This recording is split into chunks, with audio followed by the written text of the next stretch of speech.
Okey. Slide nampak tak? Kita masuk juzuk 8. Juzuk 8 kan malam ni kan?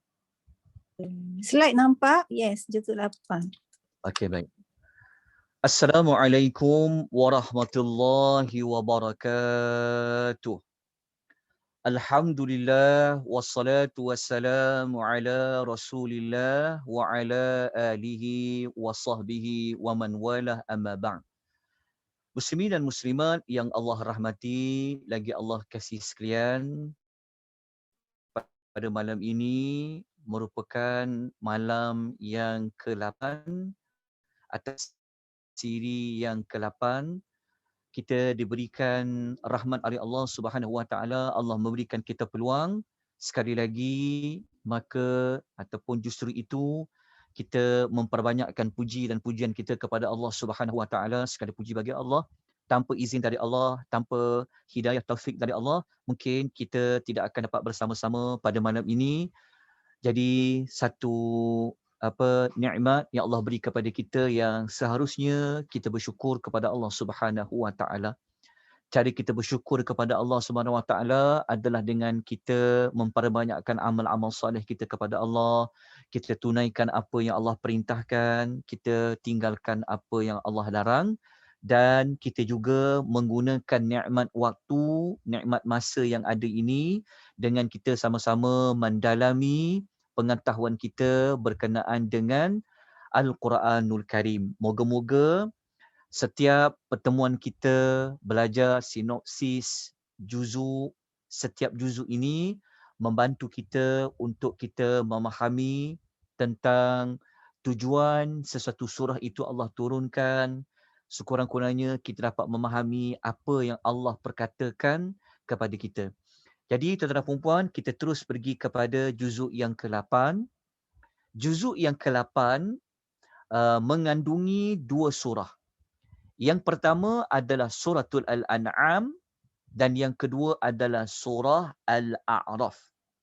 Surah Al-An'am iaitu ayat 111 sehingga ayat nombor 165 dan surah Al-A'raf ayat 1 hingga ayat nombor 87.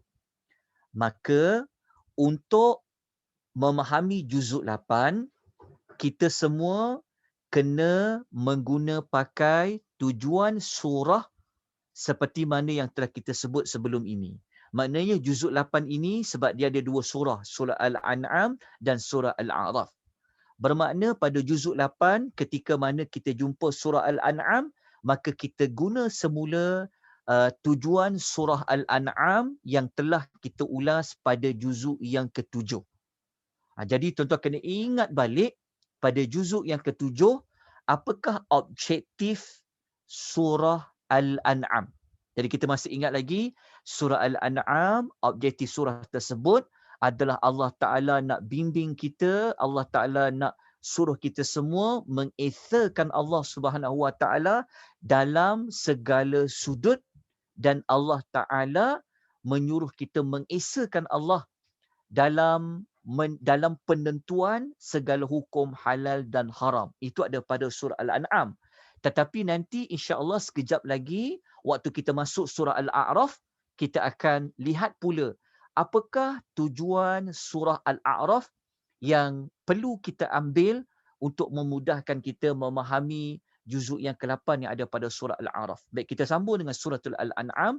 Kita terus pergi kepada sinopsis ringkas kandungan surah Al-An'am bagi juzuk yang ke-8. Untuk yang juzuk 8 surah Al-An'am ini, kita akan menjumpai sekejap lagi tentang bagaimanakah surah Al-An'am itu. Maksudnya kita akan dapat belajar dalam juzuk ke-8 Al-An'am ini tentang asal ataupun sumber bagaimanakah surah Al-An'am itu dia mendapat nama. Sebab kita belajar surah Al-An'am. Maka bagaimana dengan Al-An'am itu? Kenapa dengan Al-An'am itu? Pada juzuk yang ke-8 ni kita akan jumpa nanti, insya-Allah kita akan ulas sedikit sebanyak tentang nama Al-An'am. Pada ayat 111 sampai ayat nombor 117, Allah Subhanahu wa taala menyebutkan tentang bagaimana sikap orang musyrikin kepada Nabi SAW. Walaupun Allah Subhanahu wa taala dah mendatangkan banyak hujah, Allah Taala dah mendatangkan banyak bukti, maka Allah Taala cerita apa yang mereka buat juga kepada Nabi SAW. Selanjutnya Allah Subhanahu wa taala mengajarkan tentang adab dalam sembelihan. Ini ada kaitan tentang mesti menyebut nama Allah. Tentang menyebut nama Allah. Secara tak langsung, sebenarnya Allah Taala nak mengingatkan orang-orang Arab musyrikin tentang yang binatang ternakan yang mereka nak sembelih ni sebenarnya dia ada hukum hakam dia. Jadi Allah Taala mengajar tentang adab-adab sembelihan. Yang ini kita boleh jumpa pada ayat nombor 118 sampai ayat nombor 121 tu. Saya tertinggal perkataan satu. Jadi kita kena tambah tu. 118 sampai 121. Kemudian Allah Subhanahu wa taala menyebut kepada kita tentang perbezaan orang yang dapat hidayah bagaimana dengan orang yang Allah Ta'ala sesatkan bagaimana. Itu pada ayat 122 sampai 131. Kemudian Allah Subhanahu wa Ta'ala menyebutkan kepada kita dalam surah Al-An'am pada juzuk yang ke-8 ini, darjat kita, kedudukan kita di sisi Allah, dia bergantung kepada amal yang kita lakukan. Itu pada ayat 132 sampai ayat nombor 135. Okey, kita lanjutkan lagi seterusnya pada sinopsis ayat berikutnya. Ayat yang berikut inilah yang kita akan ambil masa sedikit untuk kita ulas. Sebab yang sinopsis yang ayat 136 sampai 150 inilah yang menjadi sumber penamaan surah Al-An'am. Kita belajar surah apa? Surah Al-An'am. Surah tentang binatang ternakan. Binatang ternakan ni maksudnya yang unta, lembu, kambing. Kalau ayam tu dia tak termasuk dalam Al-An'am. Jadi orang-orang Arab musyrikin, mereka memang suka mengembala. Dan kita belajar pun, Nabi-Nabi pun mereka mengembala kambing kan. Maka orang-orang Arab musyrikin ni, dia ada cara dia tersendiri. Dia ada tradisi dia. Kalau unta macam mana nak buat, kalau lembu ni dan kambing ni, mereka ada tradisi mereka. Yang tradisi mereka tentang binatang ternakan itu, dia bersalahan dengan apa yang Allah Ta'ala kehendaki. Ada sesuatu yang berat, yang salah mereka buat, sehingga kan diangkat kisah ini menjadi nama surah, iaitu surah Al-An'am. Maka kita akan jumpa pada ayat 136 sehingga ayat nombor 150. Tapi bukan pada haiwan saja, termasuk juga kepada tanaman. Okay, nanti kita akan ulas sedikit, kita ambil masa sikit pada ayat 136 sampai 150. Jadi sebelum kita pergi kepada sinopsis ayat yang berikutnya ni, okey, kalau kita tengok dulu sinopsis ringkas dia, lepas tu kita patah balik kepada ayat 136 sampai 150. Sebab ayat 136 sampai 150 inilah menjadi sumber penamaan suratul Al-An'am. Ya, nanti kita akan ulas, tapi kita teruskan dulu dengan ayat 151 sampai 153. Allah menceritakan tentang beberapa larangan. Sebab itu kalau kita dah sebut dah pada juzuk yang ke-7, bahawasanya juzuk yang ke-7 dalam surah Al-An'am, dia ada kaitan tentang mentauhidkan Allah dalam menentukan segala hukum hakam. Maknanya Allah Ta'ala inilah yang satu-satunya yang layak untuk membuat sesuatu penentuan hukum. Boleh makan tak? Hanya Allah je yang boleh katakan. Tak boleh makan, hanya Allah Ta'ala saja yang katakan. Nak kena buat macam mana? Allah Ta'ala saja. Maka kita jumpa banyak dalam Al-An'am pantang larang je. Tapi pantang larang, larangan-larangan itu ianya hanyalah milik Allah Subhanahu wa taala. Dan pada ayat 154 sampai 158 Allah Taala menceritakan tentang kitab-kitab Allah yang Allah turunkan kepada nabi-nabi ini sebenarnya ia sebagai panduan hidup.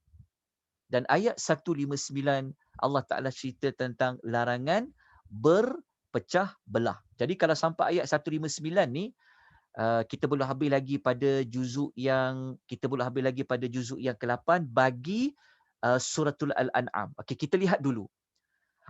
Kita ambil masa sedikit untuk menjelaskan tentang apa yang orang Arab musyrikin ni dia buat tentang Al-An'am itu, binatang ternakan itu, sehingga menjadi nama surah. Okey, kita lihat pada ayat 136. Okey, pada ayat 136, tuan-tuan akan menemui perkataan Al-An'am. Dalam nota, kalau kita tengok di zoom skrin tuan-tuan dan puan-puan, kita telah warnakan dia dengan tulisan warna merah. Wal-An'am. Wal-An'am. Pada ayat 136 ni lah, maka surah Al-An'am itu sumber dia ada kaitan dengan ayat 136 perkataan Wal-An'am. Okay. Kalau kita baca pada terjemahan dia, sebab kita nak jimatkan waktu kita, maka kalau kita tengok pada terjemahan dia, kita baca dekat terjemahan ayat 136. Allah kata apa? Allah Ta'ala cerita pada kita. Maka Allah Ta'ala bawa kita semua seolah-olah kita berada pada zaman Nabi SAW pada peringkat Makiyah. Kita akan belajar tentang apa yang orang Arab musyrikin ni buat kepada binatang-binatang ternakan dan tanam-tanaman ni. Allah Ta'ala cerita pada kita. Dan mereka memperuntukkan bagi Allah sebahagian daripada hasil tanaman dan binatang ternakan yang diciptakan itu. Tengok perkataan yang diciptakan itu. Siapa yang menciptakan tanam-tanaman? Siapa yang menciptakan kebun-kebun ladang-ladang? Jawapannya Allah. Dan siapakah yang menjinakkan haiwan ternakan? Siapa menciptakan haiwan ternakan? Jawapannya adalah Allah. Okey, Allah kata yang diciptakan itu mereka ni adalah Arab musyrikin ya. Mereka ni dia ada sesuatu yang mereka buat dekat tanaman dan binatang. Okey, apa dia? Tengok Allah Ta'ala cerita. Allah kata, lalu mereka berkata dengan sangkaan mereka. Maksudnya Allah kata, mereka ni pandai-pandai je. Mereka ni pandai-pandai je nak mengatakan apa? Ini untuk Allah dan ini untuk berhala kami. Ini ayat penting. Mereka kata, tanaman ini sebahagiannya untuk Allah. Sebahagian lagi untuk berhala-berhala kami. Haiwan-haiwan ternakan ini untuk Allah. Dan sebahagian lagi untuk kami. Jadi kalau kita tengok gambar diagram dia macam ni lah. Ini contoh diagram lah. Allah Ta'ala cerita pada kita. Rupa-rupanya orang Arab musyrikin dulu, dia bukan sekadar sembah patung-patung sahaja. Tapi punya nak muliakan patung-patung tu. Kan Tuhan-Tuhan mereka ni, mereka kalau sampai pada musim tanam tanaman subur dan sebagainya, mereka dah bahagi-bahagikan. Sebahagian ni untuk Allah. Untuk Allah tu maksudnya apa? Kalau kita baca dalam tafsir, untuk Allah tu maksudnya mereka gunakan tanam-tanaman ni nak bantu orang susah sikit, mereka nak sedekah, macam tu. Tapi ada sebahagian dia, mereka kata, okey, sebahagian lagi ini untuk bahala-bahala. Untuk bahala-bahala. Kalau kita baca dalam tafsiran ayat, contohnya baca tafsir Ibnu Katsir dan sebagainya, para ulama ulas macam Ibnu Abbas mengatakan, sebahagian untuk bahala ni maksudnya mereka bahagi macam sayur-sayur ke tanam-tanaman ni untuk penjaga kuil-kuil mereka macam tu. Kan kalau kita lihat kan ada sami-sami kan. Kalau dulu kan wallahu a'lam panggil apa kan. So yang menjaga patung-patung mereka ni, mereka bagi upah.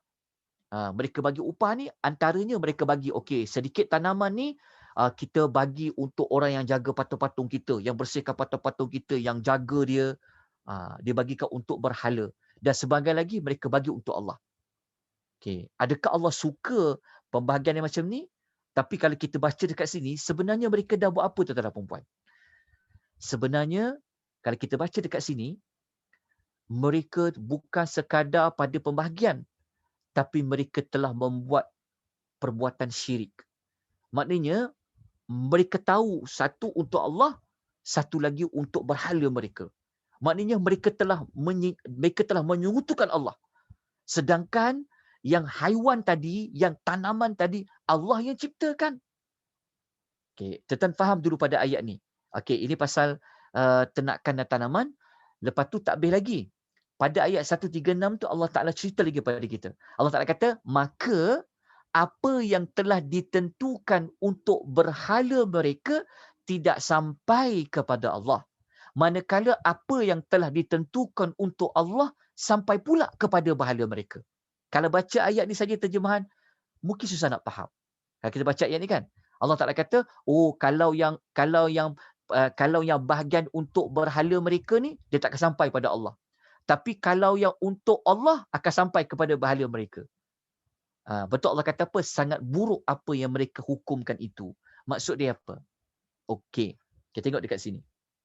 Okey. Maksudnya begini. Kalau kita baca tafsiran ayat, dia sebenarnya orang Arab musyrikin ni, mereka ni kalau untuk pembahagian tanaman untuk berhala tu, mereka kira betul-betul kena cukup. Tak boleh kurang. Lebih tak apa. Macam tu. Tapi kalau bahagian untuk Allah ni, tak cukup tak apalah. Ala kadar dah lah. Janji ada untuk Allah tu. Tapi kalau untuk berhala mereka, kena kira tepat. Jangan ada kurang. Kalau lebih tak apa. Itu yang Allah sebut tadi pada ayat 136 tu. Yang Allah kata, apa yang telah ditentukan untuk berhala mereka, tak sampai kepada Allah. Apa yang ditentukan oleh Allah, sampai pula kepada berhala mereka. Maksudnya mereka ni curang dalam memberikan bahagian. Sebenarnya Allah Ta'ala memang tak suka dah dari sudut membahagikan untuk patung-patung tu sebab telah berlaku kesyirikan. Jadi di sini dalam tafsir Al-Azhar, tafsir Hamka, Buya Hamka, tafsir Al-Azhar, beliau telah mengulas. Dia kata orang Arab musyrikin ni, kalau kita tengok ayat 136 tu, mereka telah membuat dua kesalahan besar. Yang pertama, mereka telah syirikkan Allah. Syirikkan Allah tu apa? Mereka percaya berhala ni juga adalah Tuhan. Sebab tu mereka buat dua bahagian tadi. Dan kesalahan yang kedua, mereka curang dalam membuat pembahagian. Sepatutnya, kesalahan pertama ni tak patut lakukan dah. Sebab mana boleh untuk bagi pada berhala-berhala tu? Sepatutnya semua tu untuk Allah. Untuk Allah tu maksudnya apa? Untuk Allah tu maksudnya semua tanam-tanaman ni tolong orang miskin, bantu orang susah, kan? Buat untuk kebaikan. Bukan untuk berhala-berhala mereka. Sepatutnya itu kesalahan nombor satu dah. Lepas tu kesalahan dua pula, mereka berlaku curang dalam pembahagian. Maknanya bukanlah setuju dengan nombor dua ni. Tetapi memang tak patut yang mereka lakukan. Oleh sebab itu daripada kisah mereka ni, Allah Ta'ala maka jadilah kepada nama Suratul Al-An'am. Dan ada satu lagi sebenarnya yang kita nak ambil pada ayat 138. Kalau kita baca ayat nombor 138, kita jumpa banyak perkataan An'am, An'am, An'am. Kenapa dengan An'am ni? Kalau kita baca ayat 138, mereka ni, tuan-tuan dan puan, orang Arab ni, mereka memandang-mandai je. Memandang-mandai apa? Mereka ni memandang-mandai mengatakan apa? Ada ternakan, ada tanaman yang mereka kata, ni boleh makan, ni tak boleh makan. Lepas tu kalau haiwan-haiwan tunggangan pula, mereka kata apa?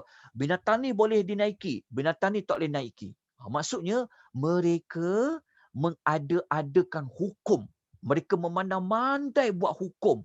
Maknanya mereka telah menghalalkan yang Allah haram, mereka mengharamkan apa yang Allah Ta'ala halalkan. Sebab itu kita katakan, tujuan surah Al-An'am adalah dalam bab hukum hakam, halal haram, hanya Allah Ta'ala sahaja yang boleh menentukan yang ini haram, yang ini halal. Kita tidak boleh. Sebab tu kalau kita belajar hukum halal haram, sesiapa yang memandai-mandai, mengharamkan yang Allah halalkan, mengharamkan apa yang Allah halalkan, dia boleh jatuh kepada syirik. Kenapa jatuh pada syirik? Kerana kita telah mengambil otoriti yang sepatutnya Allah Ta'ala sahaja satu-satunya yang boleh menentukan apa yang Allah ciptakan halal ataupun haram. Kalau kita baca pada ayat nombor 138, inilah yang kita jumpa. Rupa-rupanya surah Al-An'am itu, binatang ternakan tu ada sesuatu rupanya. Sebab mereka mensyirikkan Allah. Mensyirikkan Allah tu dengan pelbagai cara lah. Dengan bahagian tadi. Lepas tu mensyirikkan Allah dari sudut apa? Dengan binatang ternakan tu. Mereka mensyirikkan Allah dalam memandai-mandai menentukan sesuatu hukuman halal dan haram. Allah tak pernah kata pun benda ni haram. Mereka haramkan. Sedangkan tanaman tu untuk dimakan, mereka mengharamkan. Ada sebahagian tak boleh makan. Sedangkan unta tu boleh naik, mereka kata tak boleh naik. Mereka haramkan untuk naik. Maka Allah Ta'ala menurunkan surah Al-An'am untuk menegur mereka, untuk mengajar kepada mereka bahawa hanya Allah Ta'ala sahaja yang boleh satu-satunya yang boleh menentukan dari sudut halal dan haram hukuman dia. Okey, moga-moga kita fahamlah tentang ayat 136 sampai 138. Kerana kita nak kejar pada juzuk untuk surah Al-A'raf pula. Okey, kemudian kalau kita pergi kepada ayat 160, okey, kita lanjutkan 160, kita akan belajar tentang Allah Ta'ala bagi tahu tentang kalau tuan-tuan nak cari dalil tentang buat jahat balas 1, buat baik balas 10, inilah dalil dia. Ayat 160. Sebab tu kalau kita buat jahat, Allah Ta'ala tulis 1 je kejahatan. Tapi kalau kita buat benda yang baik, Allah akan bagi 10. Ayat 160 lah sebagai dalil dia. Nanti boleh rujuk. Kemudian ayat 161. Ayat 161 ni ingat, pada juzuk 7 saya dah sebutkan contoh. Ayat 161 ni, ayat yang kita kata doa iftitah yang kita baca tu. Qul inna salati wa nusuki wa mahyaya wa mamati lillahi rabbil alamin. Kalau kita baca dekat doa tu sebenarnya dia ayat Quran. Maka kalau kita baca ayat tu, Allah Ta'ala kata, cakap pada mereka dengan tegas, sesungguhnya salatku, salati, wa nusuki, iaitu ibadat sembelihanku, kehidupanku, matiku hanya untuk Allah. Tengok tuan-tuan. Dari tema, sebab tu kita kata tujuan surah Al-An'am tu kena faham baik-baik. Dia bukan sekadar mentauhidkan Allah, mentauhidkan Allah macam tidak minta kepada bantuan orang lain, tak. Sebenarnya masa kita sepatutnya bagi untuk Allah. Hidup kita adalah untuk Allah. Tengok tak ayat tu? Inna salati wa nusuki wa mahyaya wa mamati lirabbil alamin. Cuma kita baca ayat ni, khatam ayat ni. Tapi actualnya, realitasnya tak pun.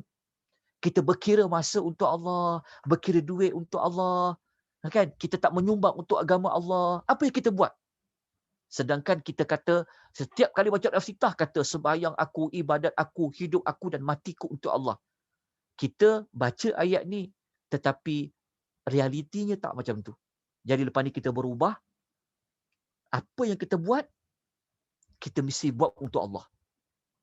Ada orang berkira pula waktu. Aku nak tidurlah sekarang ni. Kan nak belajar. Tapi ada orang tak. Aku ni dah tak faham Quran. Sampai bila aku nak faham Quran? Takkanlah aku tak boleh korban waktu rehat sikit saja, tak lama pun untuk Allah. Sebab ni kalam Allah. Jadi moga-moga kita buat benda macam ni setiap malam. Kita telah menunaikan kewajipan kita pada ayat 161. Hidup aku untuk Allah, mati aku untuk Allah, semuanya untuk Allah Subhanahu wa Ta'ala. Kita buat kerja dakwah pun untuk Allah. Okay, jadi jangan, kita kena bersihkan, kita kena murnikan, kita tauhidkan Allah dalam segala-galanya. Ada orang dia berkira waktu dengan Allah. Tak nak belajar sikit, alah lamanya lah kan nak belajar. Tapi waktu yang dia ambil untuk hiburkan diri dia, melampau-lampau waktu dia ambil. Waktu dia tidur, Allah banyaknya dia ambil. Tapi waktu dia nak faham Quran, nak belajar Quran, nak baca Quran, dia berkira dengan Allah Ta'ala tu. Jadi jangan macam tu. Kita tak nak macam tu. Kita kena ubah diri kita, ya. Moga-moga ada kesan daripada kita belajar dalam suratul An'am. Dan ayat 162, Allah cerita tentang hari keputusan di hari akhirat. Dan kita tutup surah Al-An'am ayat yang terakhir sekali. Allah Ta'ala cerita tentang khalifah hidup ke muka bumi adalah sebagai satu tujuan. Habislah juzuk 8 bagi surah Al-An'am. Okey, ni kita tinggalkan dulu tentang ni, tuan boleh baca. Okey, tapi sebelum saya pergi surah ada waktu lagi kan? Okey, begini. Kita dah sampai surah Al-An'am, maknanya kita tamat surah Al-An'am. Okey, tuan-tuan dan puan-puan. Surah Al-An'am ni, kalau kita perhatikan betul-betul, surah Al-An'am sebenarnya Allah Ta'ala nak bongkarkan pasal siapa? Allah Ta'ala nak bongkarkan pasal orang-orang musyrikin. Dia tak ada cerita pasal Ahlul Kitab. Pasal musyrikin saja. Ingat, kita dah ulas juzuk 7.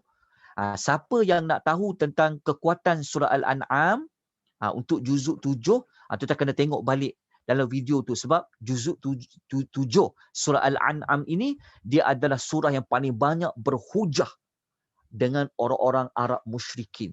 Maknanya surah Al-An'am kita boleh katakan ia memberikan fokus kepada orang-orang musyrikin. Okey, kenapa saya nak tunjukkan perkara ni? Kalau kita imbas kembali dengan surah-surah sebelum ni kan, macam surah Al-An'am, sebelum tu surah apa? Surah Al-Ma'idah sebagainya kan. Kita akan dapat, lengkap Quran ni. Lengkap kat mana? Macam ni, kita tengok kat sini. Tengok kat sini. Waktu kita baca Al-Baqarah, Allah Ta'ala fokus tentang orang Yahudi. Munafik ada juga, fokus pasal orang Yahudi. Baca surah Ali Imran, Allah Ta'ala bongkar tentang kisah orang Nasrani. Nampak lengkap tak? Ada Yahudi, ada Nasrani.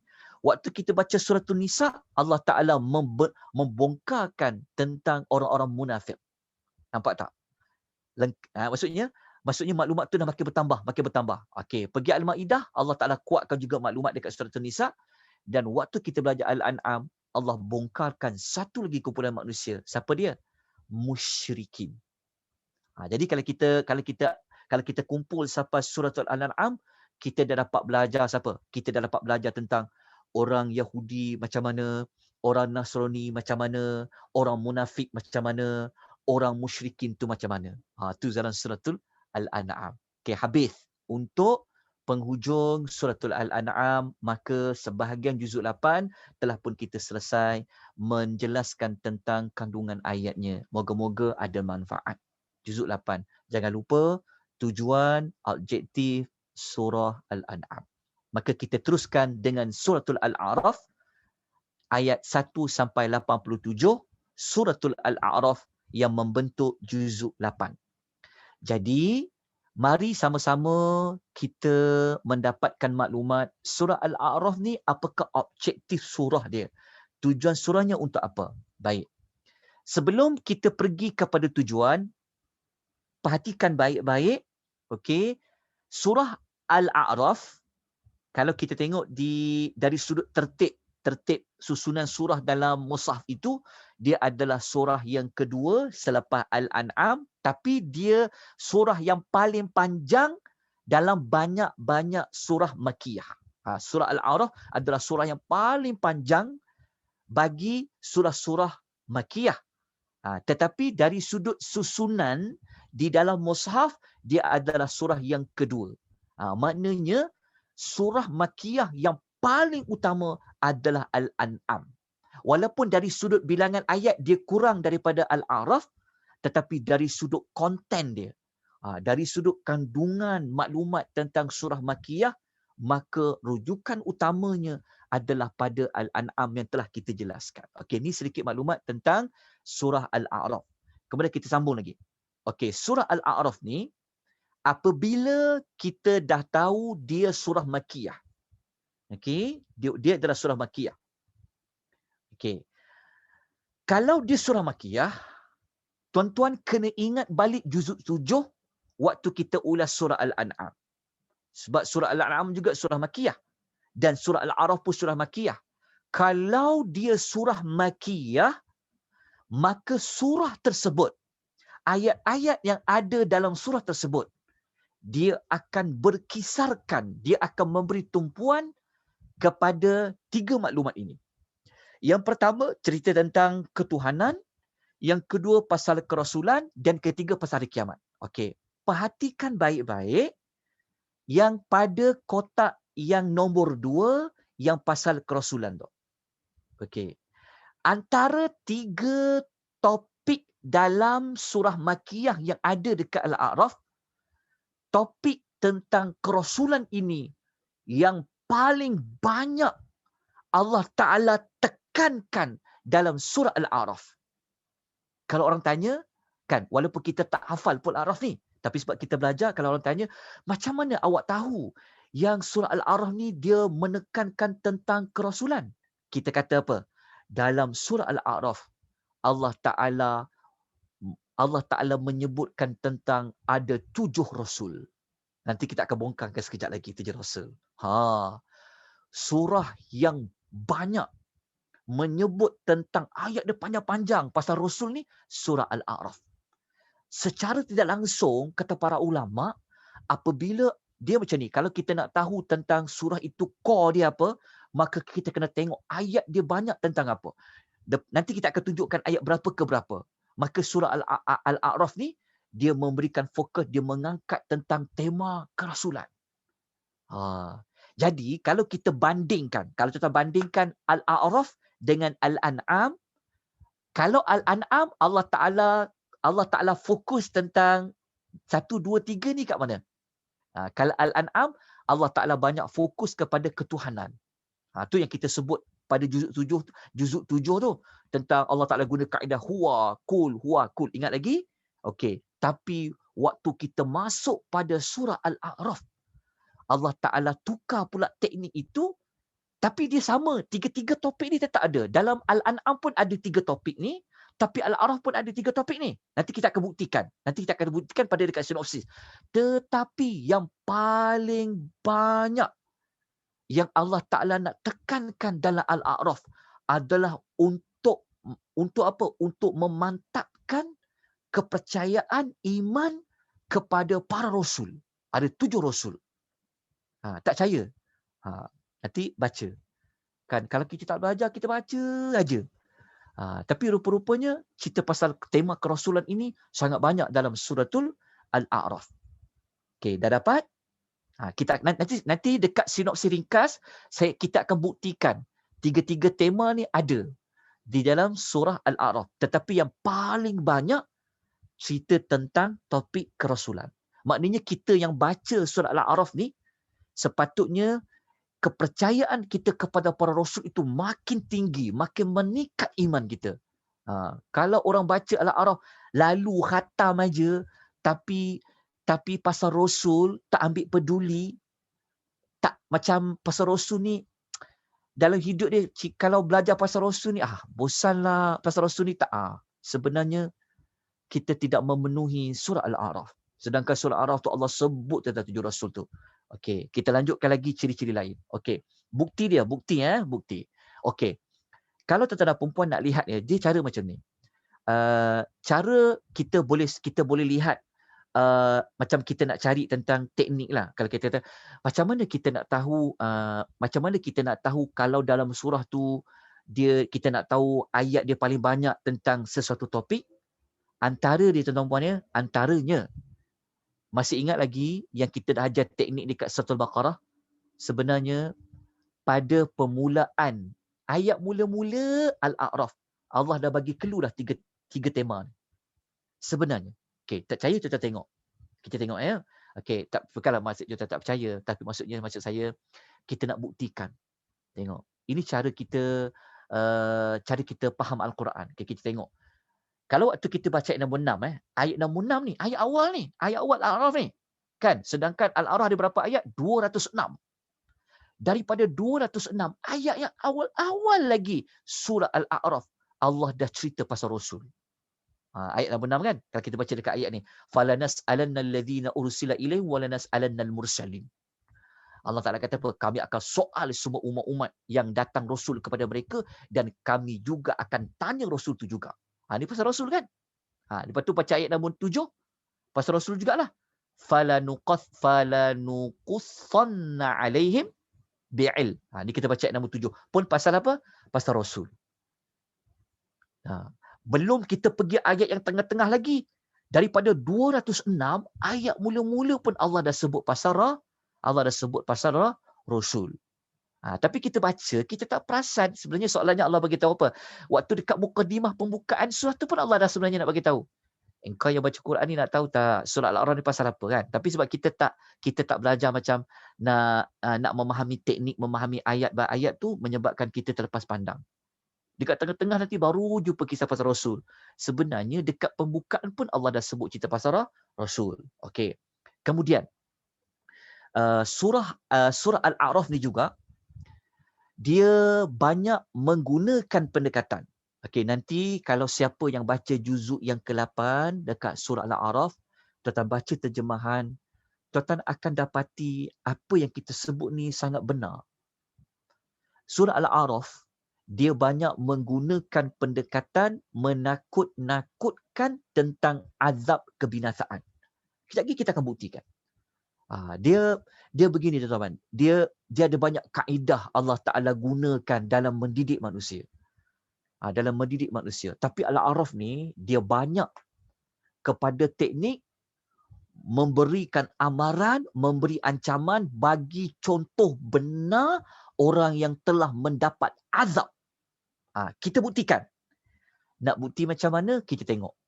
Waktu kita baca ayat 4. Ni ayat 4 ni. Ayat 4 surah Al-A'raf dengan ayat 5 surah Al-A'raf. Sebenarnya Allah Ta'ala nak cerita pasal apa? Kita baca ayat 4 kan. Ni mula-mula lagi. Pembukaan surah Al-A'raf, Allah menceritakan tentang apa?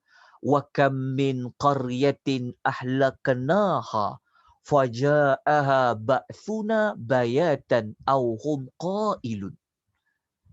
Dan berapa banyak negeri yang kami binasakan. Kalau kita bacakan mula-mula Al-A'raf, ya Allah, baca ayat mula-mula Al-A'raf dah jumpa pasal orang yang dibinasakan, ada negeri dibinasakan. Dia macam kita sebenarnya dekat pembukaan ni lah Allah Ta'ala dah bagi tahu dah. Tujuan engkau baca surah Al-A'raf adalah untuk dapat maklumat apa. Allah bagi pada mukadimah lah. Soalannya macam ni. Macam kita katakan. Okey, tuan-tuan dan puan-puan, tujuan kita berada di sini adalah untuk sekian kan. Kita bagi tahu objektif dia kan. Program tu selama 8 jam. Kan? Mesti orang tanya-tanya. Kenapa kita datang 8 jam ni nak belajar apa, nak dapat apa? Biasanya pada pembukaan tu bagi tahu dah. Okey tuan-tuan puan ya, program kita ni begini. Okey, tujuan kita program sekian-sekian. Dalam Al-Quran, Allah dah menggunakan teknik ini dah lama dah. Jadi sebab tu kalau baca pembukaan, jangan kalau nak faham Quran, salah satu kaedahnya tengok pembukaan dulu. Tengok ayat yang mula-mula pasal apa. Lepas tu nanti kita akan jumpa yang awal-awal tu ada kesamaan dia. Tidak semualah. Tapi memang macam tu Allah Ta'ala buat. Tak percaya, tuan-tuan bacalah Quran. Jadi kalau kita baca ayat 4. Ya Allah, Allah cerita pasal azab yang telah Allah beri yang datang kepada penduduk sesuatu tempat pada malam hari atau ketika mereka sedang berehat pada tengah hari. Lepas tu ayat 5 Allah kata apa? Fama kana da'wahum idh ja'ahum ba'suna illa an qalu inna kunna zalimin. Maka tidak ada yang dapat mereka nak cakap lagi ketika azab kami. Mereka berkatakan sebenarnya kami ini adalah orang yang zalim. Okey, tuan-tuan dah dapat clue dah. Sebenarnya Al-A'raf ni dia menggunakan pendekatan apa? Apa ciri surah-surah Al-A'raf? Okey, kita dah dapat tadi. Banyak cerita pasal kerasulan. Lepas tu banyak cerita pasal azab. Okey, tuan-tuan kena gabung. Apa kaitan kerasulan dengan azab? Apa kaitan kerasulan dengan azab? Kita kan sedia maklum. Siapa yang ikut Rasul, dia terlepas daripada azab. Siapa yang tolak Rasul, mereka akan diberikan azab. Sebab tu dia ada kaitan. Bila sebut Rasul, dia akan ada cerita orang yang tolak, orang yang terima. Kalau tolak, dia ada azab. Maknanya permulaan Al-A'raf pun Allah dah bagi tahu dah. Sekejap lagi kita masuk lagi ayat dia, masuk lagi sampai tengah-tengah lagi, kita akan jumpa Allah Ta'ala cerita secara terperinci tentang Rasul apa yang Allah utuskan dan umat mana yang Allah beri azab. Dia dekat mukadimah tu Allah dah cerita pada pembukaan dia. Okey, kita lanjutkan lagi, boleh?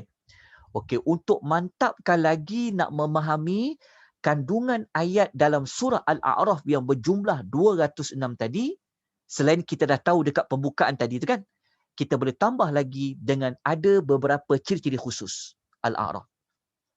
Ini istimewanya kalau belajar Quran. Tuan-tuan, kalau waktu panjang lah, banyak benda kita boleh belajar. Tapi tak apa. Walaupun dia sedikit, kita mohon Allah Ta'ala lapangkan kita, tanamkan rasa cinta, tanamkan iman untuk memahami Al-Quran. Okay, nanti kita akan gali lagi. Istiqamah sampai juzuk 30. InsyaAllah kita akan keluarkan lagi beberapa ciri-ciri khusus bagi surah-surah yang tertentu. Okey, kita tengok surah Al-A'raf. Al-A'raf, apa ciri khusus dia? Okey. Surah Al-A'raf adalah surah yang paling banyak Allah menyebut tentang perkataan ba'suna ada 6 kali. Kalau kita tak belajar, kita tak jumpa maklumat ni. Saya pun, wallahi saya kata, kalau saya tidak mengambil inisiatif untuk berkongsi maklumat, saya pun tak akan jumpa maklumat ni. Sebab tu, saya, orang yang banyak dapat faedah sebenarnya adalah saya. Maksudnya kita sebagai yang buat modul, kita yang membimbing ni sebenarnya Allah, saya rasa bersyukurlah pada Allah Subhanahu Wa Taala, sangat tak terucap rasa syukur. Sebab kalau bukan kerana nak ajar perkara-perkara ini, mungkin kita tak tahu maklumat ini yang kita khatam Quran setiap tahun.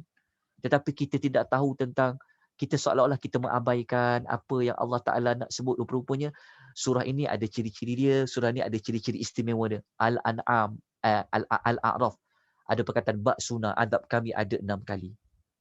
Kemudian perkataan biayatina terhadap ayat-ayat kami, surah yang paling banyak menyebutkan biayatina, Al-A'raf, Allah sebut sebanyak 14 kali. Okey, 14 kali. Saya tinggalkan maklumat ni pada tuan-tuan puan, carilah yang 6 kali tu pada ayat apa dan 14 kali ni pada ayat apa. Tuan-tuan kena usaha sikit lah ya. Untuk kita baca nanti jumpa time baca juzuk 8 tu. Oh, ba'suna. Bulatkan. Nanti baca je dekat ayat dalam juzuk 8 Al-A'raf tu. Oh, biayatina. Nanti bulatkan. Lepas tu tengok dengan nota. Cukup tak 6? Cukup tak 14 kali ya? Okey. Kemudian surah Al-A'raf adalah surah yang paling banyak sebut tentang sombong. Ada 9 kali.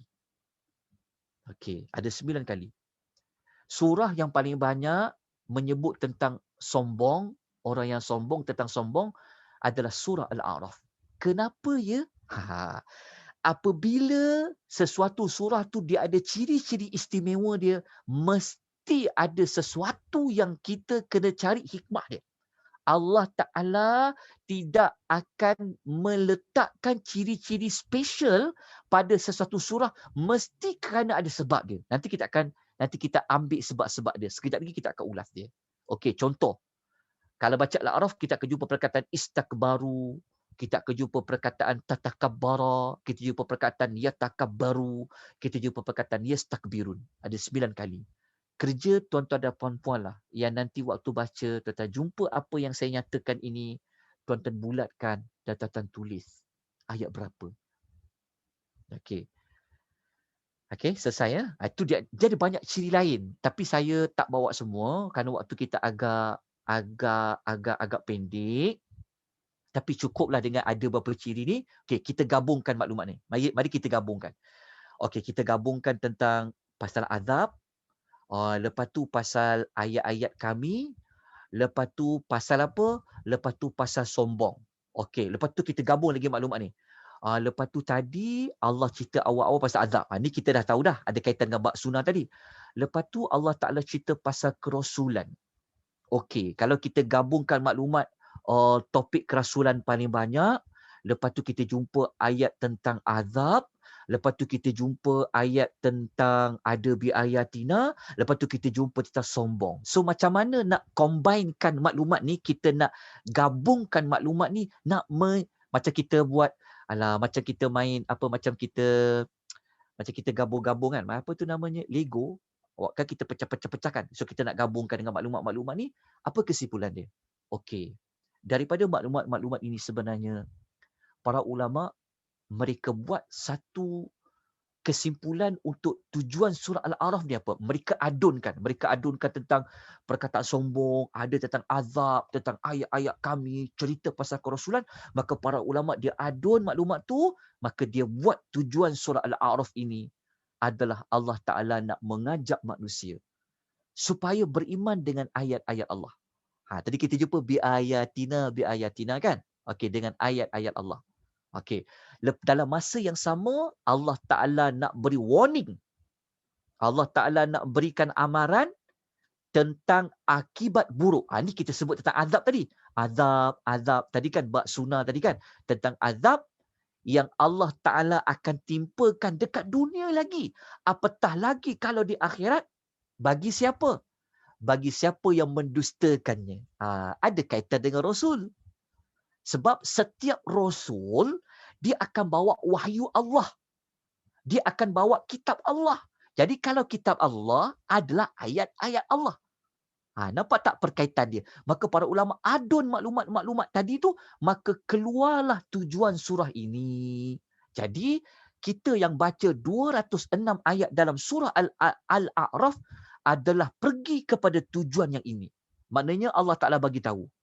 Allah Ta'ala bagi tahu bahawa kalau ada sesiapa di antara kita yang menolak ayat-ayat Allah. Ayat-ayat Allah paling utama, kita fahamlah wahyu ilahi yang turun kepada para nabi. Termasuk Nabi Muhammad, Quran lah. Maka Allah Ta'ala sebut mereka akan dapat azab. Azab itu boleh dapat semasa di dunia dan juga di hari akhirat. Bagi siapa? Bagi yang mendustakan ayat-ayat Allah. Okey, lepas tu saya minta tuan-tuan catat. Tuan-tuan catat tentang ayat-ayat Allah. Ayat-ayat Allah dia tidak semestinya hanya pada ayat Quran saja. Ayat-ayat Allah ni sebenarnya pada Rasul tu pun ayat-ayat Allah. Macam mukjizat kan. Mukjizat Nabi-Nabi ni pun sebenarnya ayat-ayat Allah juga tu. Sebenarnya.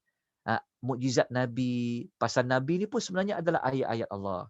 Tapi kalau tapi paling mudah ayat-ayat Allah ni sebab dalam Al-Quran kan ada segala ayat Allah, betul tak?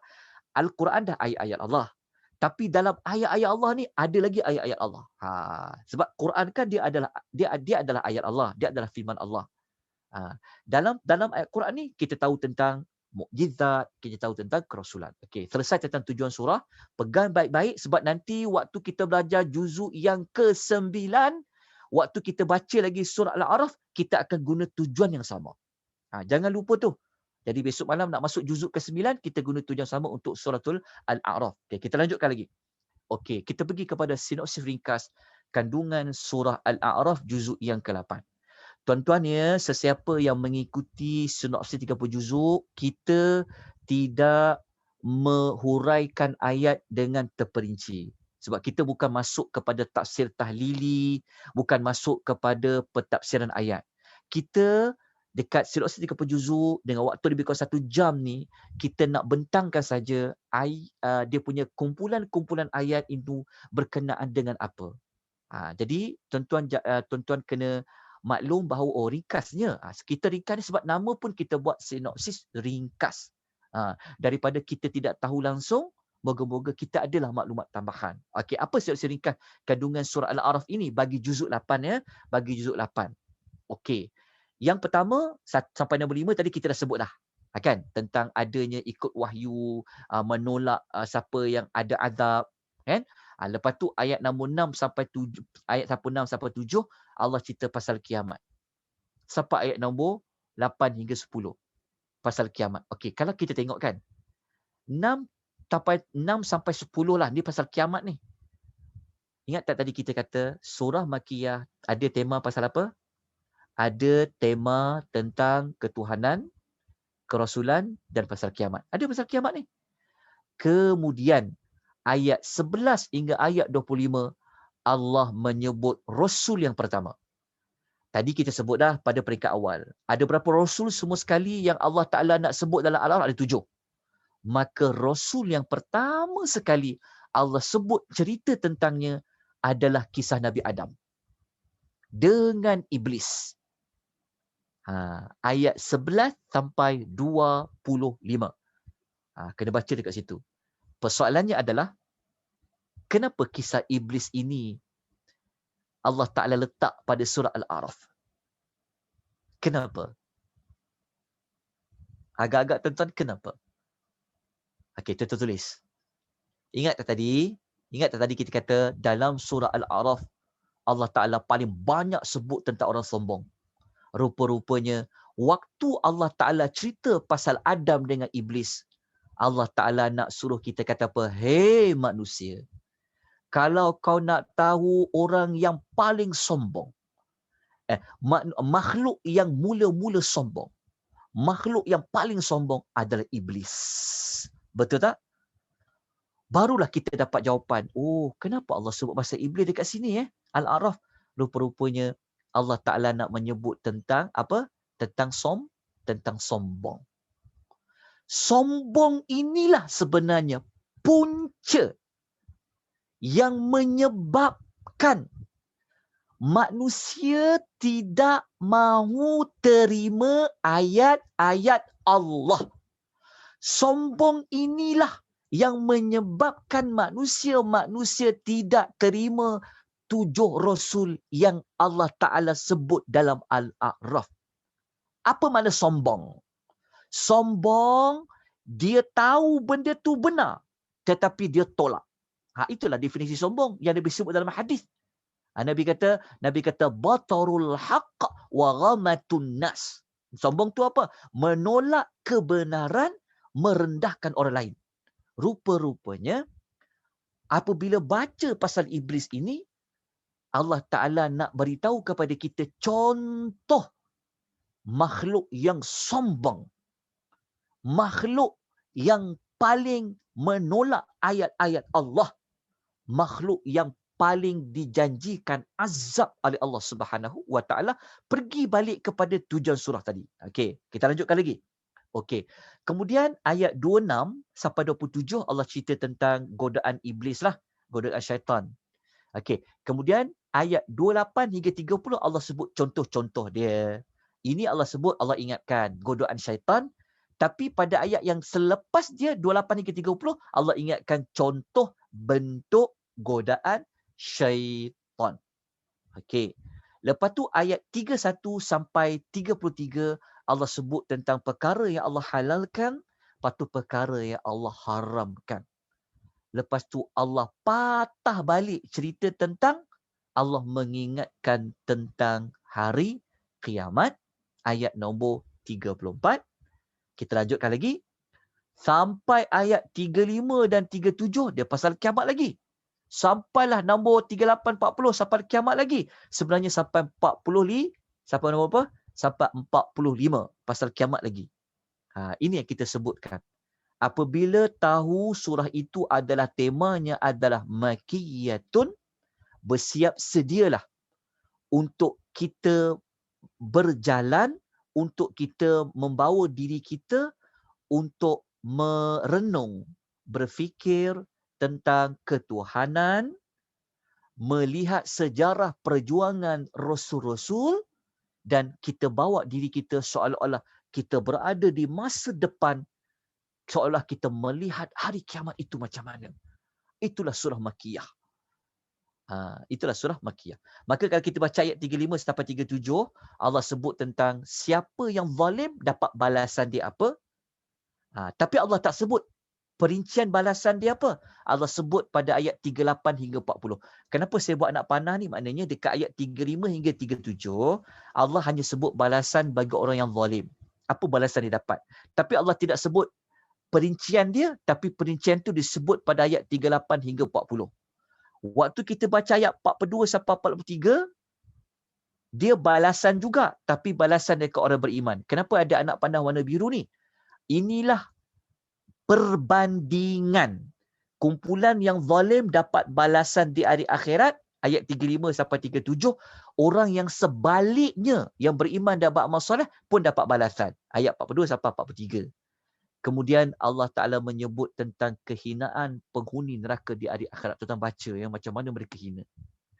Sampai mereka nak minta sesuatu kepada penghuni syurga, merayu, panggil, kongsilah sikit. Kita tak kena baca lah pada ayat 44 sampai 45. Kemudian Allah Ta'ala menyebut tentang Ashabul Al-A'raf 45 sampai 50. Ini masih lagi cerita tentang hari akhirat. Tak habis lagi. Sampailah ayat nombor 53. Tapi tuan-tuan, dekat nota tu tuan-tuan kena garis, underlinekan ataupun bulatkan ataupun highlightkan kepada kata kunci. Contohnya, kalau dekat ayat 51 sampai 53 ni, tuan-tuan gariskan dekat ayat penyebab. Penyebab. Supaya kita tak nampak dia sama. Nampak semua sama je 35 sampai 53 pasal kiamat. Dia sebenarnya tak sama. Memang kita pasal hari kiamat, cuma membezakan kalau macam 35, 37 ni dia balasan umum.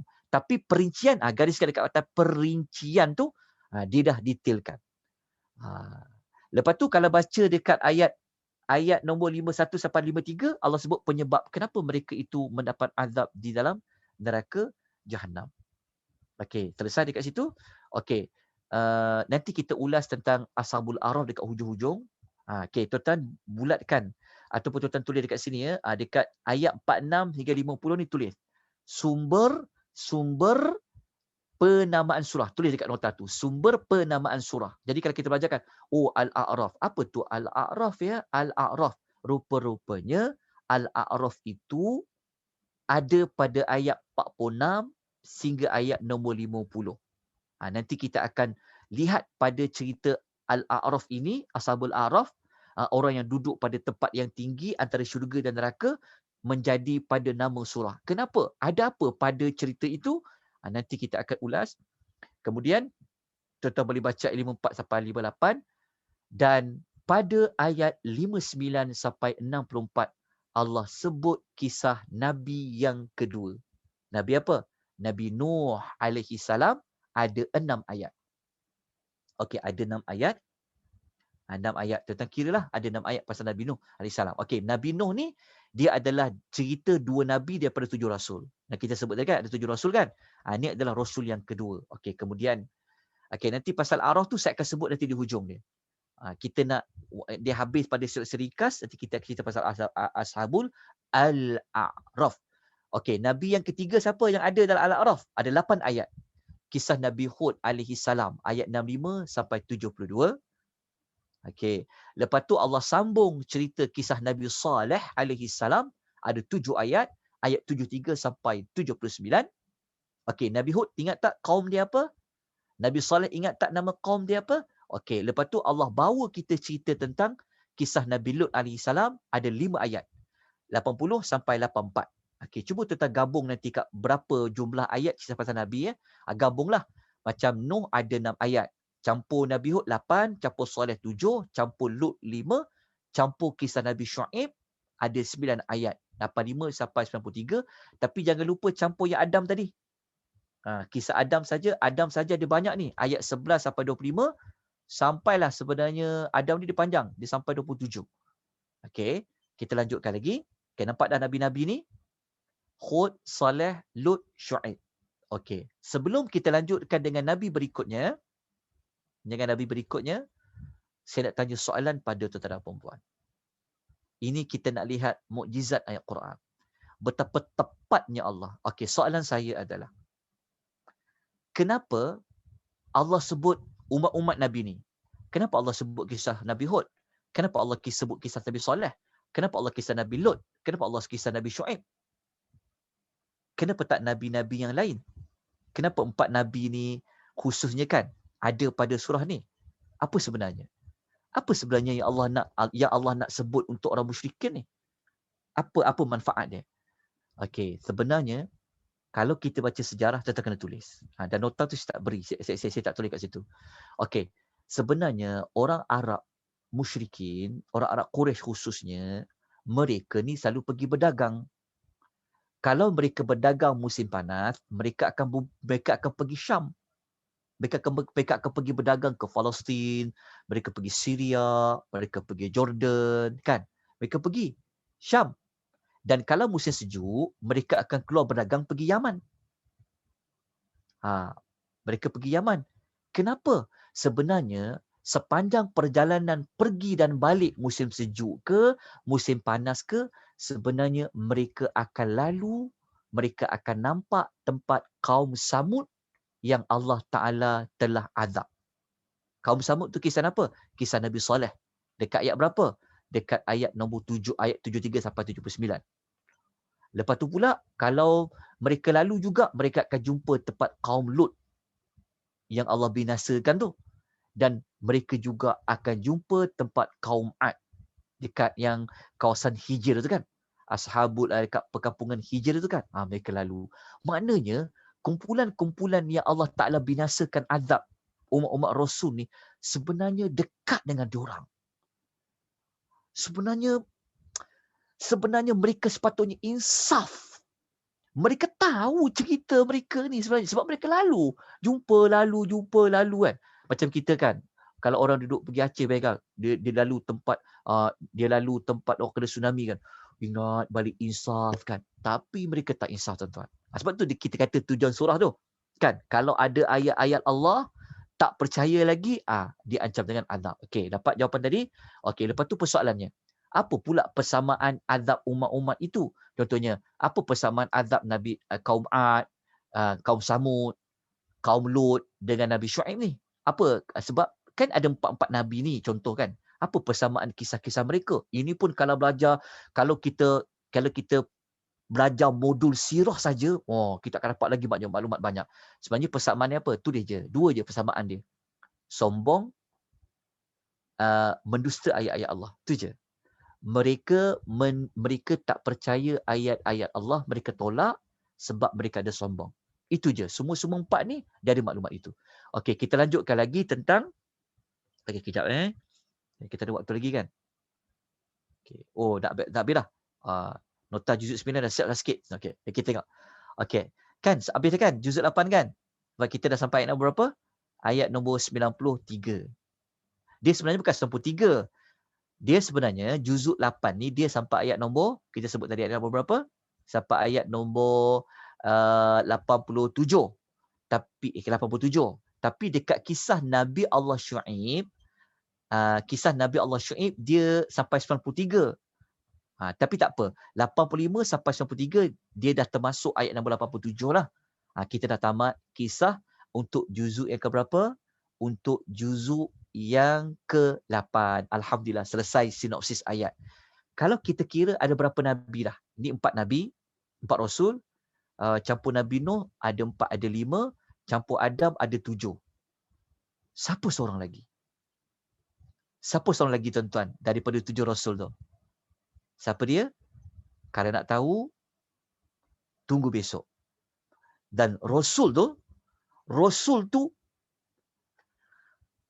67 ayat. Rasul seorang ni. Ada satu lagi rasul yang Allah sebut dalam 77 rasul yang Al-A'raf ni kan kita tema pasal rasul kan. Ada satu rasul cerita dia panjang dalam suratul Al-A'raf. Itu kita akan sebut pada besok malam.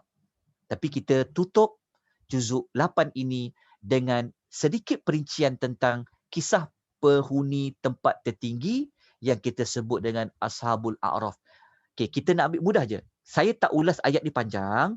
Cuma kita nak lihat kita nak mencari jawapan. Mengapa kisah penghuni tempat tertinggi ni Allah letakkan ia dalam surah Al-A'raf? Kenapa? Itu jawapan yang kita kena belajar. Kenapa? Sebab Quran dari Allah. Allah tak akan letak kisah ini suka-suka. Tak ada sebab, tak ada. Dia ada mesej yang kita kena cari. Kenapa? Okey, sebenarnya ada jawapan dia. Okey, dia ada banyak sudut. Dia ada banyak sudut kita boleh ambil kenapa kisah Al-A'raf ini Allah letakkan dalam surah Al-A'raf, bahkan kisah inilah menjadi nama surah Al-A'raf. Daripada kisah mereka ni menjadi nama surah. Lepas tu kita akan jumpa pada ayat 36, 37, 38. Ayat dia ada lagi sampai 39 sebagainya. Tapi kita jumpa Al-A'raf, jumpa tak? Al-A'raf. Inilah jadi sumber surah. Jadi menjadi nama surah. Okey, begini. Tuan tengok ayat warna biru kat bawah tu. Cuba tak perkataan wama kuntum tastakbirun. Ni pasal apa? Pasal sombong. Ni pasal sombong. Okey, ceritanya macam mana? Okey, tuan tengok cerita dia. Mudah je, saya ringkaskan. Mudah. Waktu kita pun dah agak lanjut dah dekat 11.20. Tapi tak apalah ya, kita tak perlu berkira dengan Allah Taala. Betul tak? Kita terkejar-kejar pun buat apa sedikit lagi waktu. Ini pun qiyamul Ramadan. Jangan kita kecilkan maksud qiyamul Ramadan, qiyam mulai hanya daripada solat. Tak. Ni kita sedang baca, kita memahami Al-Quranul Karim. Baik tuan-tuan dan puan-puan, begini cerita dia. Semua orang dah tahu cerita dia yang ada sekumpulan lelaki. Dia tak masuk syurga, dia tak masuk neraka. Mereka ini duduk di satu tempat tinggi yang mereka nampak sebelah tu syurga, sebelah tu neraka. Dia duduk satu tempat tinggi. Yang duduk tempat tinggi itulah namanya Ashabul Al-A'raf. Okey. Orang yang duduk di tempat tinggi ni, mula-mula dia nampak ahli syurga. Dia bagi salam. Lepas tu dalam hati dia apa? Hati dia rasa seronoknya lah kalau dapat masuk syurga. Ini kita akan jumpa pada ayat nombor 46. Tengok ni. Allah mereka bagi salam, Assalamualaikum. Lepas tu Allah Ta'ala kata apa? Mereka ni terlalu ingin nak masuk. Tapi mereka tak dapat masuk lagi sebab mereka duduk di tengah-tengah. Duduk di tempat yang tertinggi antara syurga dan neraka. Lepas tu kan dekat ayat nombor 47, ketika mereka paling pula tengok pula di neraka, mereka apa? Mereka terus berdoa. Ya Allah, janganlah kau masukkan kami dalam neraka ni macamlah orang-orang zalim ni. Tengok ayat nombor 47 ni. Sampai ayat nombor 48, orang yang duduk tempat tertinggi Al-A'raf ni, mereka seperti mencela orang yang duduk dalam neraka tu. Maksudnya, tengok ayat ni. Tengok Allah kata apa? Dan orang yang berada di atas tembok tadi menyeru. Mereka panggil beberapa orang yang mereka kenal dengan tandanya, yang duduk kat dalam neraka yang mereka nampak tadi, kan? Yang mana yang duduk tempat tinggi tu kata apa? Kau tengok sekarang, ini saya sebut dalam bahasa ayat saya untuk mudah faham. Soalannya ayat tu menyebutkan, sekarang korang baru tahu kan, korang yang ada geng-geng ramai-ramai ni, yang ada follower, yang ada pengaruh ni, tak boleh tolong korang sikit pun masuk daripada api neraka. Tengok ayat dia. Lepas tu yang duduk tempat tinggi ni, mereka kata apa? Itulah kenapa kau masuk neraka ni, sebab apa disebabkan kesombongan kau yang terdahululah menyebabkan engkau masuk neraka. Maksud dia, itulah korang, maksudnya ayat dia kata, ayat tu kan menyebutkan tentang korang yang ada banyak follower, yang ada banyak pengaruh dan pangkat ni kan, tengok, tak boleh tolong korang sedikit pun dalam neraka. Bahkan sikap sombong korang dulu, sombong. Rasul datang tolak ayat Allah, tak nak, sombong. Pandang rendah orang Islam ni miskin. Muhammad ni gini-gini. Sekarang kau rasakan. Macam tu. Itu ayat nombor 48. Jadi kena tak dengan kita sebut tentang sombong tadi? Jadi salah satu jawapan kenapa ada kisah Al-A'raf tadi, salah satu sudut kita boleh ambil adalah orang yang sebenarnya Allah nak tunjulkan tentang adanya sifat sombong yang telah menyebabkan orang yang masuk ke dalam api neraka. Okey, jadi apa yang kita cerita ni sebenarnya kena tak dengan tujuan surah ini? Tujuan surah ni. Kita tutup dengan tujuan surah lah. Maknanya surah ini mengajak kepada kita supaya apa? Terima ayat-ayat Allah. Lepas tu bagi warning. Siapa yang menolak ayat Allah, mendustakan, dia akan dapat azab di dunia dan dia akan dapat azab di hari akhirat.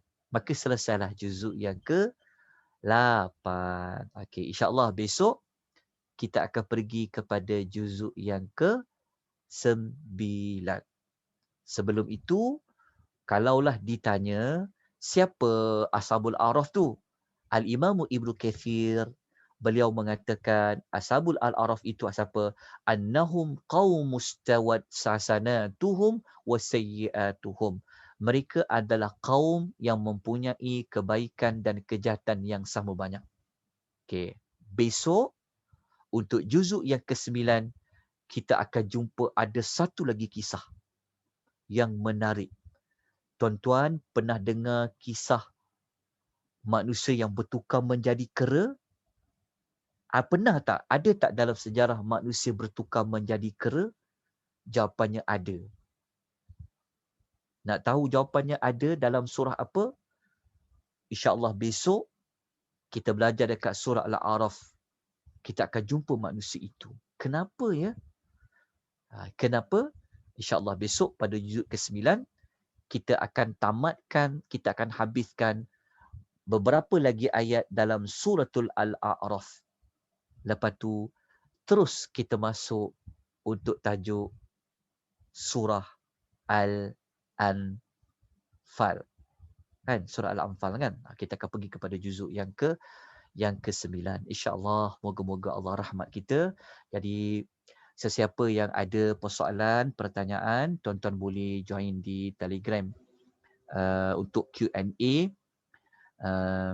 Dan saya nak maklumkan sebelum terlupa. Bermula besok malam, Zoom kita hanya limit kepada 100 saja.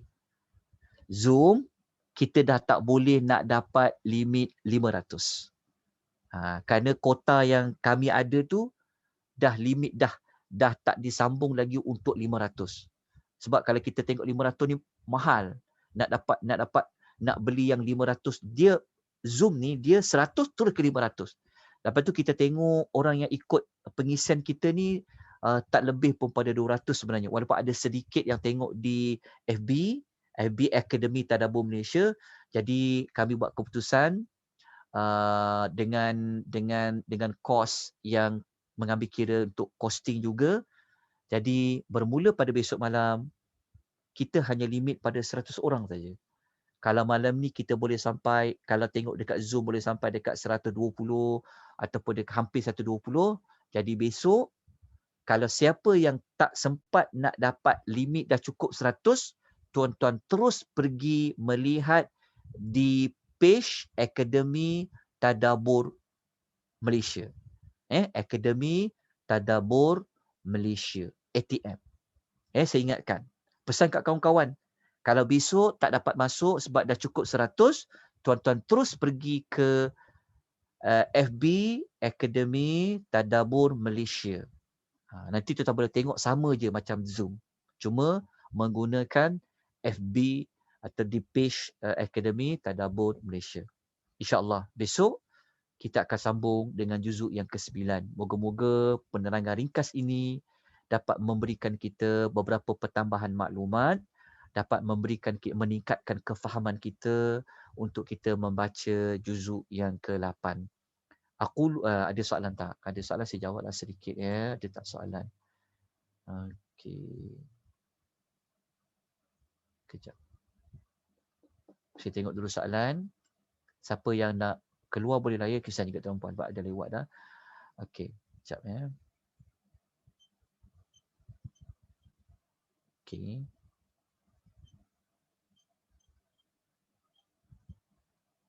Ayat 11-12 ada beberapa rangkap sama seperti surah Al-Baqarah. Maksudnya apa yang turun? Okey, ni nanti tanya soalan dekat luar. Okey. Tak ada soalan. Nanti tuan-tuan tanya dekat Q&A Telegram ya. Okey, ke ada soalan? Okey, tak adalah. Okey. Kita berhenti di sini. Selamat meneruskan qiyam Ramadan, mengisi bulan Ramadan dengan amal soleh. Moga-moga pertemuan kita pada malam ini, pengisian kita pada malam ini dicatat sebagai salah satu amal soleh. Semoga Allah berkat hidup kita. Semoga Allah Ta'ala berkat pengisian kita pada malam ni.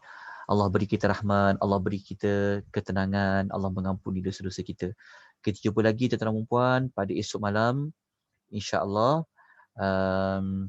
Aqulu qawli hadza wa astaghfirullahal azim. Wabillahi taufiq wal hidayah. Wassalamualaikum warahmatullahi wabarakatuh. والعصر إن الإنسان لفي خسر إلى الذين آمنوا وعملوا الصالحات وتواصوا بالحق وتواصوا بالصبر.